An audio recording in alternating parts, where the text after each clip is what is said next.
మనకు మిషన్ భారత నీళ్ళు వస్తున్నాయి, మళ్ళా మనకు రైతు బంధు వస్తలేదు, మనకు అన్ని ఏమైనా సౌలత్ లేదు. ఎందుకంటే మనం ఇంద్రసభ ఆమె వచ్చినందుకు, మేడం వచ్చినందుకు ఎంత ఉల్లాసంగా ఉన్నామో అంత ఉల్లాసంగా ఆమెతో గట్టిగా మాట్లాడుకోవాలి, ఏదైనా ఆమెను అడగాలి. లేకపోతే మన ఊరు ఉపేందర్ రెడ్డి పటేల్ ఉన్నాడు, ఆయన అడగాలి. ఏదైనా ఖచ్చితంగా ఆయన పనులు చేయగలుగుతాడు, చేస్తుండే ఇన్ని రోజులు చేసిండు కాబట్టి అడగాలి. మనం ఆయన తోటి మనం నిర్ణయం తీసుకోవాలి. ఓటు ఎక్కడ వేయాలని చెప్పిండు, అది నా కారు గుర్తుకేయాలని చెప్పిండు. అంతవరకు నేను చెప్తున్నా. ఇక నా ఉద్దేశం నేను చెప్తున్నా, అందరికి వేయాలని చెప్తున్నా. నేను నా సపోర్ట్ గా నేను ఉంటానని చెప్తున్నాను. కానీ అందరు ఉండాలని కోరుకుంటున్నాను. కారు గుర్తుకే మన ఓటు.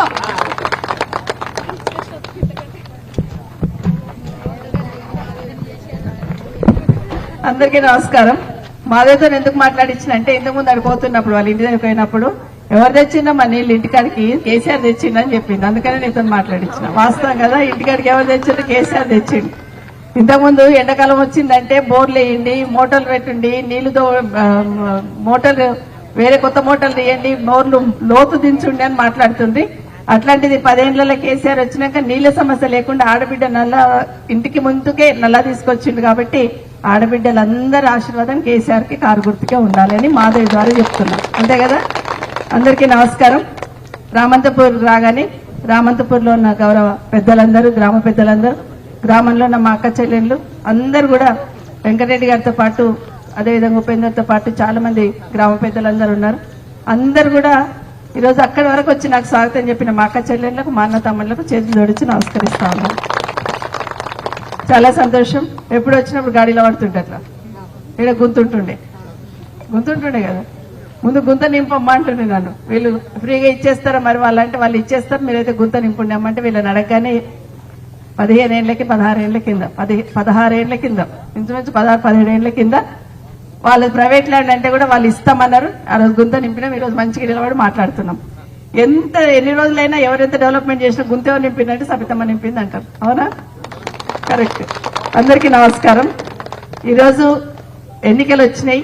మీకు అందరికీ కూడా ఓటు అడగనీకి వచ్చిన నేను కేసీఆర్ గారి తరఫున, కారు గుర్తు తరఫున ప్రశాంత్ నిలబెట్టినాం. ప్రశాంత్కి మీరందరూ ఓటేసి గెలిపించమని మిమ్మల్ని అందరూ మనస్ఫూర్తిగా కోరడానికి ఇక్కడికి రావడం జరిగింది. నాకైతే నమ్మకం కలిగింది బాగా. నాతో పాటు మండల లీడర్లు అందరూ వచ్చున్నారు.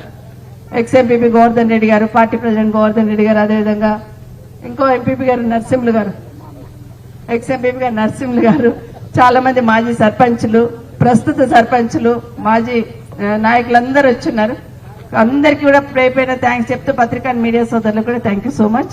అందరూ కూడా ఈరోజు మన కోసం జరుగుతున్న ఎన్నికలు అనుకోండి. ఇది 2 సంవత్సరాల నుండి కాంగ్రెస్ పార్టీ వచ్చిన తర్వాత గ్రామాలను వదిలేసిండ్రు, పట్టణాలను వదిలేసిండ్రు, పాలన గాలికి వదిలేసి గాలికి తిరుగుతున్నారు వాళ్ళు. 100% ఒక ముఖ్యమంత్రి 15 రోజులు రాష్ట్రాన్ని వదిలిపెట్టి వేరే దేశంలో ఉన్న మొట్టమొదటి ముఖ్యమంత్రి ఎవరంటే రేవంత్ రెడ్డి గారు. ఇప్పటివరకు ఎవరు అన్ని రోజులు అట్లా పోలే. పక్కనున్న ముఖ్యమంత్రి గారు పోయిండు, 3 రోజుల్లో వెనుకకు వచ్చిండు. కానీ ఈయన మాత్రం 15 రోజులు అక్కడే ఉన్నాడు. ఇక్కడ జనాలు ఏమైనారో తెలియదు, జనాలు ఏమైతున్నారో తెలియదు. ఆయన మాత్రం అక్కడ గాలి తిరిగినట్టు మనకు తెలుసు. గాలి మూటల్లో పోయినాడు, గాలికి వదిలేసిండు పాలన. ఇది మాత్రం వాస్తవం. 2 సంవత్సరాలు ఏమైనా జరిగిందా? మన ఊరికి ఒక్కసారి ఆలోచించండి. ఎన్ని మాటలు చెప్పినారు ఎలక్షన్ అప్పుడు, రకరకాల మాటలు చెప్పినారు. అన్నిటికన్నా ముఖ్యంగా ఆడబిడ్డలకి చెప్పి పక్కా మోసం చేసినారు. ఆడబిడ్డలకి 2500 ఇస్తాడు 100 రోజులలో. 100 రోజులు కాలేదు ఇంకా. వాళ్ళు వచ్చిన వాళ్ళకి గదే అడుగుండి. 100 రోజులు కాలేదయ్యా, ఎట్లా వచ్చినావు మరి? 100 రోజులు అయింది కదా.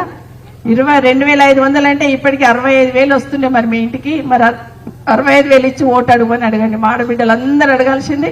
ఇప్పుడు 65,000 వస్తుండే నాకు ప్రతి నెల. 2,500 అయితే అవి ఇచ్చి అడగమని చెప్పండి ఖచ్చితంగా.